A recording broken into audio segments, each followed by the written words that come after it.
So I am going to walk you through our discipline guide for Seymour Middle School. So the first thing I want to show you is where you can locate our discipline guide. If you go up to Staff Resources, go SMS Owls, you'll come to our Seymour Middle School Staff Resources page. Here you can find all kinds of important information, but today I want to focus on discipline. So if you come to this icon and click it, you'll be taken to our SMS Discipline Guide. When you come to our, you will see right at first the description of classroom versus office level infractions. Here are the procedures for classroom level infractions to report, and here are the procedures for reporting office level infractions. First, I want to start with classroom level infractions. Classroom level infractions may be things like tardiness to class, cheating or academic dishonesty, general classroom misconduct, inappropriate use of electronic equipment, common area hallway misbehavior. Some examples of that might be general classroom misconduct, might be a student sleeping in class. It could be a student had their hood up and in class and you asked to take them down and they did.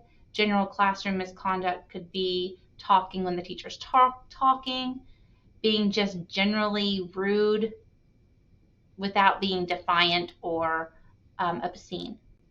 Common area hallway misbehavior might be some horseplay, running in the halls, not being where the student's supposed to be at the right time. Inappropriate use of electronic equipment could be being on Google Docs and exchanging information. It might be having their cell phone. Now we go over to office level infractions. Office level infractions are different.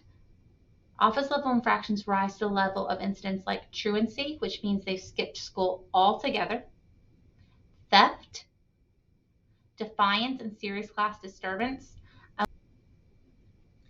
accessing pornography is an office level referral, and fighting, injuring others, or damaging property.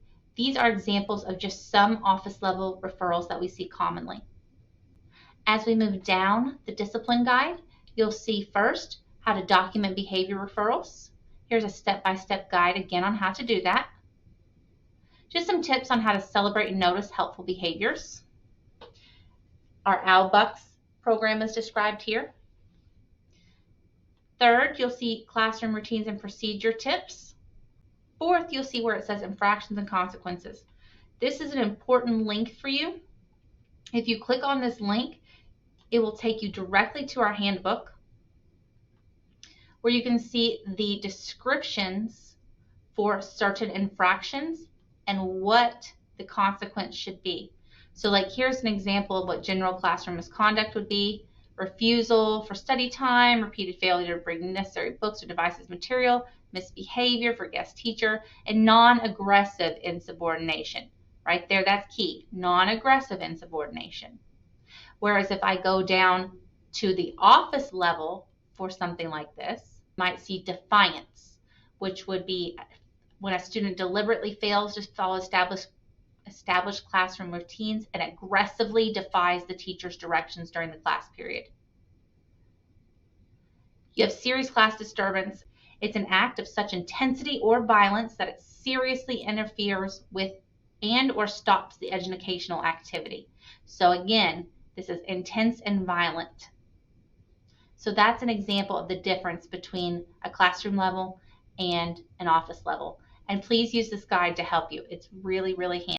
Now if we go back to the guide, and last, here's just information on our tardy policy and our expectation for tardy consequences.